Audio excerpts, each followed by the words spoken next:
नमस्कार मित्रांनो, मला भेटलेली माणसं या व्हिडिओ मालिकेमध्ये आज आपण तिसरा एपिसोड पाहूया. या एपिसोडमध्ये मी चर्चा करणार आहे रामानंद सागर यांची. मित्रांनो, रामानंद सागर हे भारतीय फिल्म इंडस्ट्रीला लाभलेलं एक फार मोठं नाव आहे. आम्ही जेव्हा कॉलेजमध्ये शिकत होतो 12वीला असताना, तेव्हा आम्ही 8-10 मुलं एकत्र बसलो होतो, गप्पा मारत होतो आणि आमचा विषय चालला होता. 1983ची गोष्ट आहे की जगामध्ये अनेक कथा असतील, पण भारतातल्या रामायण आणि महाभारत सारख्या कथा नाहीत. आणि जर एखाद्याने ठरवलं तर रामायणावर फार सुंदर सिरियल किंवा फार सुंदर असा चित्रपट, फार मोठा चित्रपट बनू शकतो, अशी आमची कल्पना होती. आणि आम्ही विचार करत होतो की रामायण कुठून सुरू होतं, रामायण कुठपर्यंत वगैरे, ह्या सगळ्या त्यात कोणकोणती कांड आहेत वगैरे. रामायणामध्ये जे टॉपिक आहेत त्यांना कांड शब्द वापरलेला आहे आणि महाभारतामधले जे टॉपिक आहेत त्यांना पर्व शब्द वापरलेला आहे. तर मित्रांनो, आम्ही हे बोललो आणि बघता बघता 86-87मध्ये खरोखरच रामानंद सागर यांचं रामायण आलं. आणि त्या रामायणाने एवढी जादू केली की त्यावेळेस भारतातले रस्ते, जेव्हा रामायण प्रसारित व्हायचं टेलिव्हिजनवर, तेव्हा भारतातले रस्ते सुनसान व्हायचे आणि सगळी लोक रामायण पाहण्यासाठी गुंतून गेली होती. असं वेळ एखाद्या मालिकेनं लावावं पूर्ण देशाला, असं देशाच्या इतिहासात पहिल्यांदाच घडलं. रामानंद सागर चित्रपट निर्माता पण फार चांगले होते आणि त्यांनी अनेक चित्रपट बनवले होते. त्यातला आरजू चित्रपट मला फार आवडतो रामानंद सागरचा. त्यामुळे रामानंद सागरांना मी ओळखतच होतो. 18 जून 1999 रोजी बिंदास चित्रपट प्रदर्शित होणार होता आणि त्याच्या प्रीमियरसाठी आम्ही रामानंद सागर यांना बोलवायचं ठरवलं. आणि रीतसर आम्ही त्यांची माहिती काढून एका ओळखीच्या व्यक्तीसह आम्ही त्यांच्या घरी जाऊन पोचलो आणि त्यांना रीतसर निमंत्रण दिलं आणि ते तयार झाले. थोड्याशा गप्पाही मारल्या की चित्रपट कसा आहे काय. त्यांना मग मी चित्रपटातील गाण्याची ऑडिओ कॅसेट दिली, त्यांनी ती स्वीकारली आणि बरोबर 18 जून 1999ला रामानंद सागर प्लाझावर पोचले प्रीमियरसाठी. मी त्यांना रिसीव्ह केल्यानंतर त्यांचं एक वाक्य होतं, चाटी जी आपने फिल्म तो बहुत बढ़िया बनाई है और ये फिल्म सुपर हिट होने वाली है. मतलब यार, आप बहुत अच्छा आशीर्वाद दे रहे हो रामानंद जी. बोले ये पिक्चर का एक गाना है और मेरा जो ग्रैंडसन है ये हमेशा ये गाना घर में दोहराने लगा है. आपने कैसेट दी थी, मैं कैसेट लगाया तो उसने सुनी और वो रोज वही गाना सुनता है, खुन्नस खुन्नस तुझी नी माझी खुन्नस. बोले ये ऐसा बहुत कम फिल्मों के बारे में होता है कि कोई फिल्म रिलीज होने वाली हो और वो फिल्म का गाना तूफान मचा रहा हो. आणि मित्रांनो, खरोखरच ते गाणं पण गाजलं. खुन्नस खुन्नस तुझी नी माझी खुन्नस हे बिंदासमधलं एक छोटंसं गीत आहे आणि हे लोकांना खूप आवडलं. चित्रपटही लोकांना खूप आवडला. आणि मित्रांनो, त्यांनी भाषण पण फार छान केलं की कलेच्या क्षेत्रामध्ये काय काय व्हायला पाहिजे वगैरे. प्रीमियर संपन्न झाला. प्रीमियरचे अनेक फोटोग्राफ्स वगैरे आहेत. पण त्यानंतर एके दिवशी मला रामानंद सागर यांचा फोन आला की म्हणे, सर एका दिवशी या घरी भेटायला, आपण गप्पा वगैरे मारूया. आणि मित्रांनो, आम्ही एक दिवस वेळ काढून संध्याकाळी 7 वाजता त्यांच्या बांद्र्यातल्या रामानंद सागरांच्या घरी पोचलो. आणि तिथं पोचल्यानंतर त्या दिवशी संध्याकाळी 7 वाजता आमच्या ज्या गप्पा सुरू झाल्या, ह्या गप्पा रात्री जवळजवळ 12-1 वाजेपर्यंत चालू होत्या.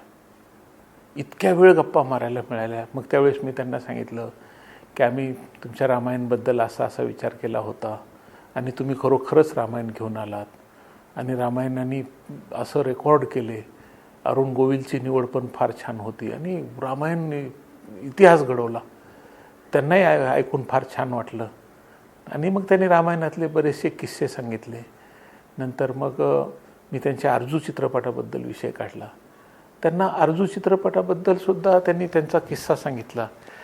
त्यांचा एक किस्सा असा होता की चित्रपटाच्या एक सीन होता एअरपोर्टचा आणि तो एअरपोर्टचा सीन घेणं ह्याच्यासाठी श्रीनगरच्या एअरपोर्टवर परमिशन त्यांना मिळाली नाही. मग म्हटले आता काय करावं, तर ते म्हणे औरंगाबादचं एअरपोर्ट आणि श्रीनगरचं एअरपोर्ट टोपोग्राफी सारखीच आहे आणि त्याच्यामुळं श्रीनगरचं एअरपोर्ट म्हणून आम्ही औरंगाबादच्या एअरपोर्टवर त्या सीनचं शूटिंग केलं होतं. मित्रांनो, फार मस्त आमच्या गप्पा चाललेल्या होत्या. मग त्यांनी मला विचारलं, तुम्ही सध्या काय करताय? बिनधास्त तुमचा फार सुपरहिट गेला, आता पुढचा कुठला चित्रपट बनवताय? तर मी त्यांना चिमणी पाखरं सांगितलं की म्हणजे एक पिक्चर बनवतोय आणि अमुक अमुक अशी अशी कथा आहे. त्यांनी कथा पूर्ण व्यवस्थित ऐकली आहे. म्हणे ही कथा मला माहिती आहे, मी या कथेवर काम केलेलं आहे, पण हा चित्रपट काय व्यवस्थित चालला नाही. पण चित्रपट खरंच फार मस्त आहे आणि चित्रपट टिअर जर्कर आहे, लोक रडणार हा चित्रपट पाहून. आणि त्यांनी खूप सूचना केल्या. त्यांच्या अनेक सूचना मी चिमणी पाखरं चित्रपट बनवताना अंमलात पण आणल्या आणि चिमणी पाखरं चित्रपट माझा खूप चालला. नंतर मग अनेक गोष्टी की सिनेमामध्ये रायटरचं काम काय असतं, सिनेमामध्ये रायटिंग कशी करतात किंवा सिनेमामध्ये त्यांचे कोण कोण रायटर्स मित्र आहेत. तर त्यावेळेस त्यांनी आमचा अमिताभ बच्चनचा विषय निघाला. त्यांनी सांगितलं की अमिताभ बच्चनचे वडील आणि रामानंद सागर फार चांगले मित्र होते आणि त्यांच्यामध्ये फार गप्पा व्हायच्या, कोणते सिनेमे बनावेत, कोणते चित्रपट बनावेत वगैरे याविषयी पण चर्चा असायची. तर त्यांनी मला हे पण सांगितलं की चिमणी पाखरं चित्रपटाची, तुमचा जो चित्रपट बनणार आहे या चित्रपटाची कथा आम्ही हरिवंशराय बच्चन यांनासुद्धा ऐकवली होती आणि तो चित्रपटाची कथा ऐकून हरिवंशराय बच्चनसुद्धा खूप रडले होते. आणि मित्रांनो, त्या दिवशी आम्ही 12-1 वाजेपर्यंत वेगवेगळ्या विषयावर आणि अजून कोणते चित्रपट बनू शकतात, कोणते चित्रपट बनवले पाहिजेत. नंतर मग त्यांचा मुलगाही आमच्या गप्प्यामध्ये सामील झाला आणि त्या मुलांनी त्याचे अनेक किस्से सांगितले. फिल्म इंडस्ट्रीमध्ये खूप संयम ठेवावा लागतो आणि 2 प्रकारचे चित्रपट बनू शकतात. एक बिग बजेट चित्रपट बनू शकतो किंवा एक मीडियम बजेट चित्रपट बनू शकतो. आणि मित्रांनो, त्यांच्या ह्या सूचनेप्रमाणे मी बिंदासचं साऊथ इंडियन लँग्वेजेसमधलं रिमेक बनवायचं ठरवलं की आपण थोडंसं हायर बजेटचं फिल्मिंग करूया म्हणून. पण मला त्याच्यामध्ये एक फटका बसलाच. पण तरीही मित्रांनो, रामानंद सागरसारख्या व्यक्तीसोबत इतक्या वेळ बसायचं, गप्पा मारायच्या, बोलायच्या. आणि नंतर मग काही दिवसांनी रामानंद सागरांच्या निधनाची बातमी आली. मला फार वाईट वाटलं. पण मित्रांनो, हे होतच असतं. तर मित्रांनो, त्यांचं जाणं हे खरोखरच दुःखदायक होतं की पण भारतीय फिल्म इंडस्ट्रीला त्यांनी फार मोठी एक गोष्ट करून दिली. रामायणावर त्यांनी एक स्वतंत्र मालिका बनवली. त्या काळामध्ये असा एखादा माणूस सुटलेला असणं अवघड आहे की ज्याने रामायण बघितलेलं नाही किंवा रामायणाची कथा बघून ज्याला रामायण त्याच्या मनामध्ये बसलं नाही. ही एक फार मोठी देणगी होती. रामानंद सागर यांचं रामायण आलं आणि रामायणानंतर काही दिवसांनी महाभारत पण आलं. महाभारतही गाजलं. प्राचीन कथांवर या प्रकारच्या मालिका बनू शकतात हा विश्वास रामानंद सागर यांच्या रामायण या मालिकेनं भारताला दिला. माझी त्यांची मोजकीच ओळख झाली, 2-4 वेळाच आम्ही भेटलो. पण मित्रांनो, असं वाटतं की या माणसाशी आपली भेट होणं किती आवश्यक होतं आणि त्यांच्याकडून किती प्रेरणा मिळाली. त्या दिवशीच्या गप्पा आणि त्या दिवशी त्यांनी चिमणी पाखरंबद्दल, माझ्या चित्रपटाबद्दल मला ज्या काही सूचना दिल्या होत्या त्या सूचना मी अंमलात आणल्या.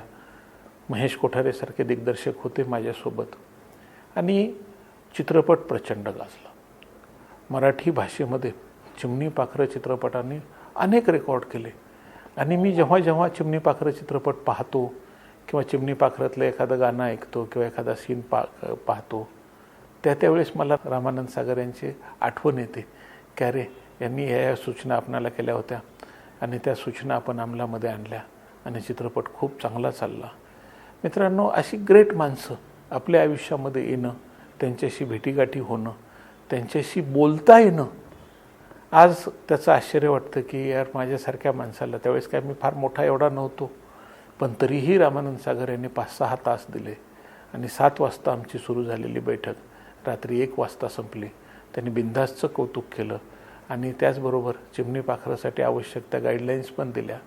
आणि एक गोष्ट त्यांच्या कायम माझ्या लक्षात राहील की चित्रपट शूटिंग सेटवर बनत नसतो, तर चित्रपट शूटिंग सेटवर जायच्या अगोदर कथेमध्ये बनत असतो, स्क्रिप्टमध्ये बनत असतो. आणि ही स्क्रिप्ट जेव्हा फायनल असते तेव्हा चित्रपट निश्चित सक्सेसफुल होतो. आणि मित्रांनो, हे खरं आहे. आज मी रामानंद सागर यांच्या ह्या आठवणींना उजाळा देत असताना थोडंसं वाईट वाटतं की आज ही व्यक्ती आपल्यात नाही, आज त्यांना जाऊन भेटता येत नाही. पण तरीही त्यांचे अनेक चित्रपट आणि त्यांचं कार्य भारतीय लोकांना, आम्हाला सातत्यानं प्रेरणा देत राहील यात शंका नाही. आज आपण या ठिकाणी थांबूया. नमस्ते.